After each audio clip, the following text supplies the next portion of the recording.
Bonjour, je suis Eric de la chaîne des tutoriels d'Enrico78. Technicien en micro-réseau, je vous propose des tutos dans le domaine de l'informatique à la portée de tous, en vulgarisant le plus possible les termes techniques employés. Nous allons aborder dans cette vidéo, sur le sujet, les bases de l'utilisation d'ordinateurs pour les débutants. On arrive à la dernière étape, l'étape 7. Et restez donc jusqu'à la fin de cette vidéo, je vous proposerai d'autres vidéos sur le même thème ou sur d'autres thèmes qui pourraient vous intéresser. Avant tout commençons, si vous aimez mes vidéos, je vous propose de cliquer sur la cloche et ou de me mettre un pouce bleu pour m'encourager, cela me ferait plaisir. Et pour les nouveaux, de vous abonner afin de pouvoir être informé de toutes les vidéos publiées.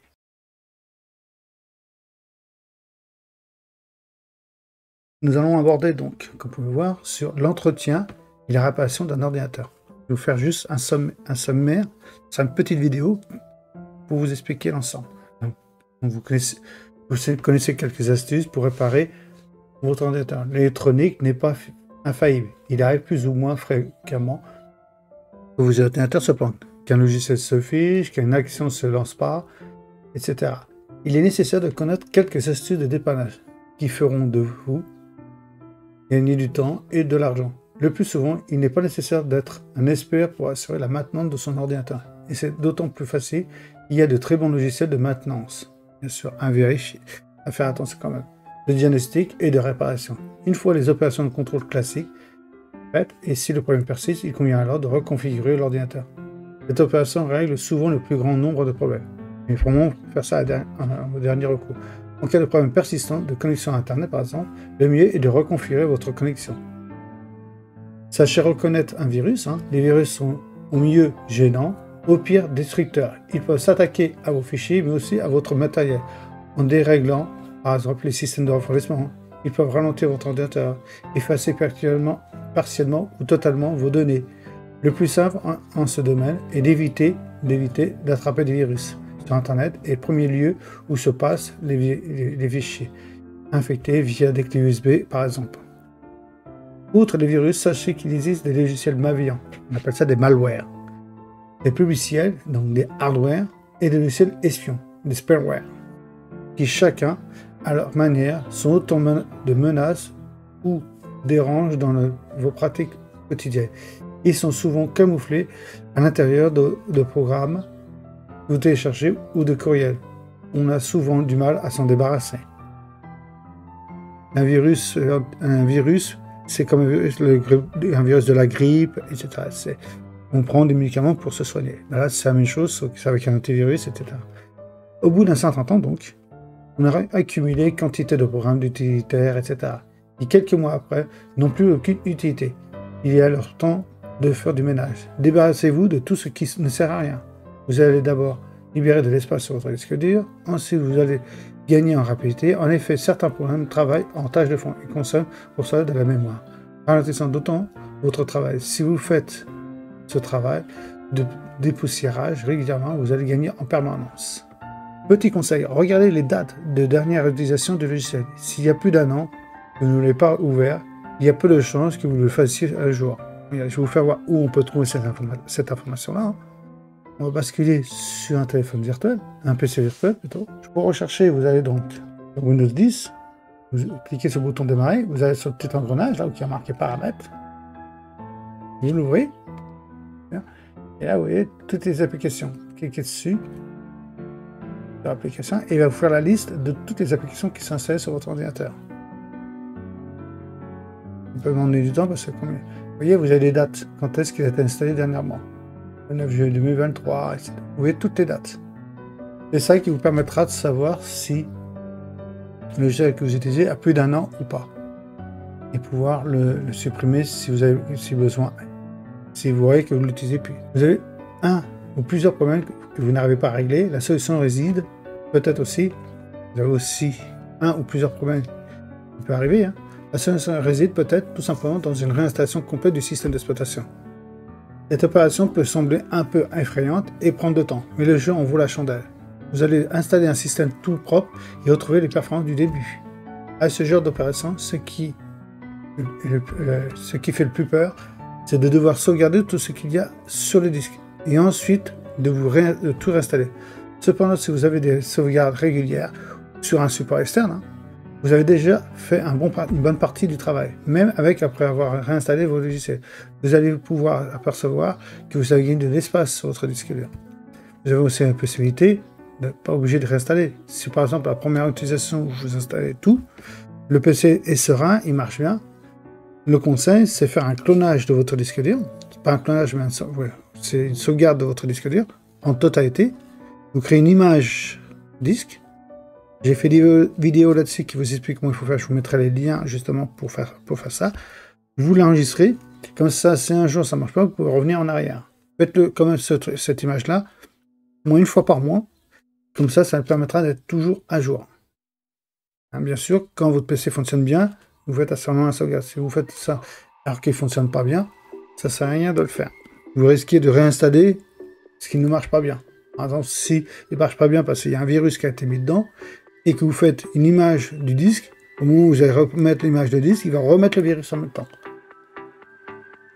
C'est pour ça que si vous faites une image du disque, soyez sûr que votre PC fonctionne bien, qu'il n'a pas de bug, qu'il n'a pas d'erreur qui s'est fait. Là, à ce moment-là, il est serein, et automatiquement qu'on fera une réinstallation avec cette image disque, ça effacera s'il y a un virus, il sera effacé automatiquement, détruit même. Donc, il y a aussi la chaleur, comme en ce moment. Depuis quelques temps, on voit bien, on est au mois de juillet, la chaleur est là. Certes, elle est le pire ennemi de l'ordinateur. Car au fil du temps, la poussière et la fumée des cigarettes, aussi, viennent se déposer sur les orifices d'aération, ce qui, à terme, amène du mauvais refroidissement de vos composants électroniques. Vous avez parlé au tout début de cette formation. Et au final, la panne. Pour nettoyer ces trous d'aération, vous pouvez utiliser un pinceau à poil doux, et surtout pas un aspirateur. Pourquoi? Parce que les aspirateurs, vu que c'est l'électricité statique que vous faites, vous pouvez endommager les composants qui sont à l'intérieur, que vous avez fait voir avec la carte mère, si vous vous rappelez. Donc faites très attention là-dessus. Une bombe à air sec comprimée en vente dans les magasins d'informatique ou au centre commercial, vous pouvez en trouver. Bien sûr, éteignez l'ordinateur, attendez quelques minutes qu'il soit bien refroidi, parce que vous avez dit les petits composants qui sont dedans, qui sont des composants de condensateur, qui gardent l'électricité.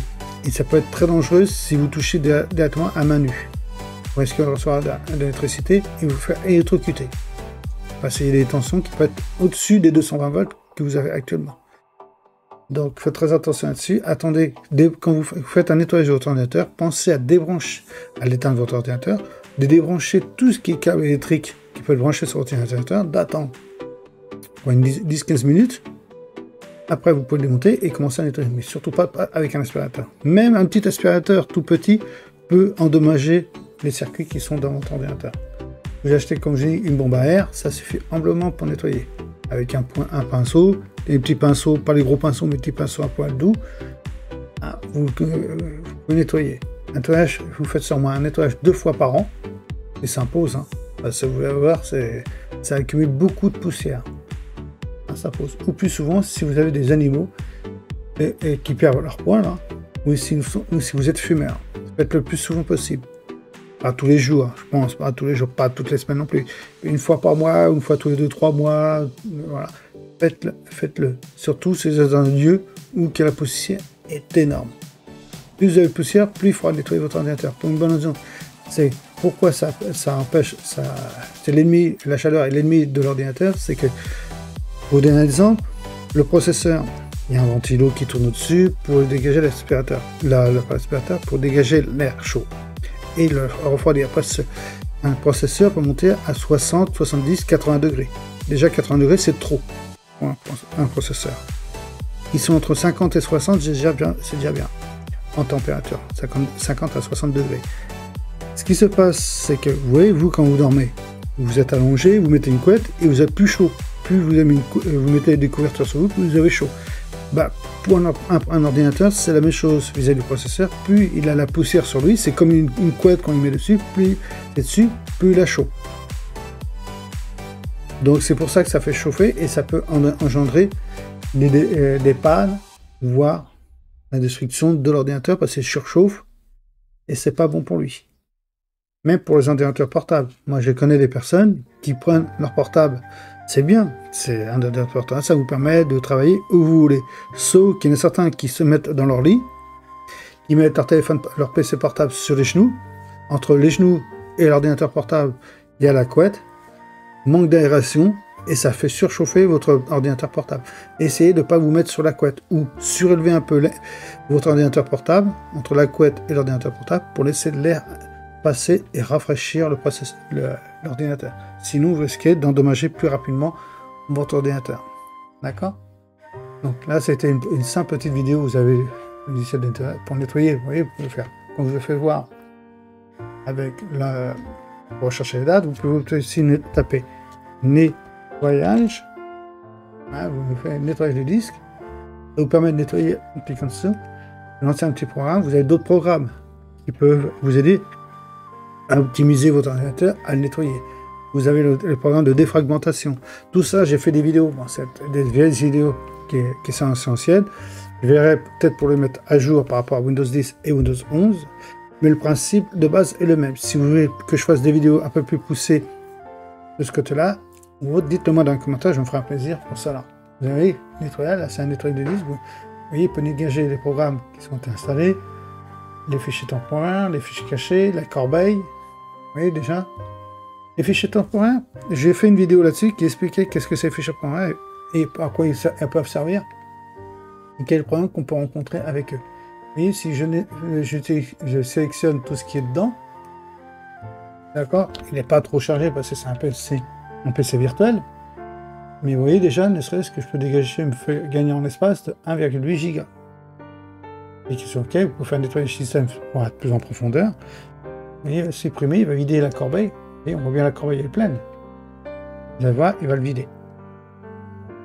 Ça peut mettre du temps, plus ou moins du temps. Pour le moment, c'est la longueur que vous avez à faire tout ça.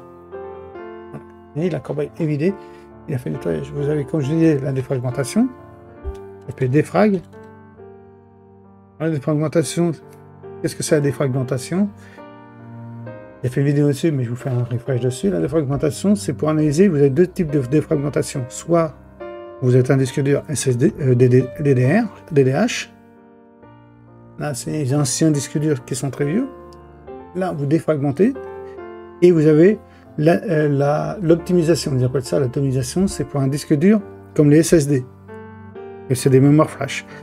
La défragmentation, c'est pour vous donner un exemple. Je fais une vidéo là-dessus, je fais comme un petit refresh dessus. C'est que la défragmentation, c'est comme si vous étiez dans votre pièce. Vous avez des papiers à droite, à gauche. Vous avez d'autres papiers, par exemple sur un programme ou sur une autre pièce. Vous allez faire, qu'est-ce que vous allez faire pour réunir tous ces papiers, pour les réunir au même endroit? Vous allez marcher beaucoup pour les chercher. Ben, l'ordinateur va faire pareil, il va chercher beaucoup dans son disque dur où est placé chaque programme ou chaque fichier pour les réunir, pour l'ouvrir. C'est la même chose. En cas de défragmentation, qu'est-ce qu'il va faire? Il va pouvoir réunir tout l'ensemble et ce sera au même endroit. Et ce sera plus rapide pour lui pour trouver. Comme vous, si vous rangez chez vous, ce sera plus rapide pour trouver. Voilà. Et ça, le principe de la défragmentation. Et à quoi ça peut servir? Bien sûr, vous pouvez lancer l'antivirus pour qu'il nettoie aussi, faire des nettoyages profondeur, etc., etc. Il y a plein de choses qu'on peut mettre en place. Des utilitaires qui permettent de nettoyer en profondeur, c'est les caches. Là, je vous mettrai le lien en description pour le nettoyage des caches, etc., qui permettra de lui donner un peu de jeunesse à votre ordinateur, qui soit moins surchargé. D'accord? Donc je vous remercie d'avoir regardé cette vidéo, et comme convenu, je vous propose d'autres vidéos sur le même thème qui pourraient aussi vous intéresser. Pour ça, allez vous rendre sur mon site web, et c'est là, si vous intéresse, que je parle sur le même sujet ou sur d'autres sujets. Dites-le moi dans les commentaires, ci-dessous. Je me ferai un plaisir pour cela de faire une ou des vidéos, et pourquoi pas de développer le ou les sujets proposés. N'hésitez pas aussi, si vous avez aimé la vidéo, de cliquer sur la cloche et ou de mettre un pouce bleu, ou m'encourager. Ça me fera plaisir, et pourquoi pas vous abonner à ma chaîne. Merci et au revoir, à la prochaine pour regarder d'autres vidéos.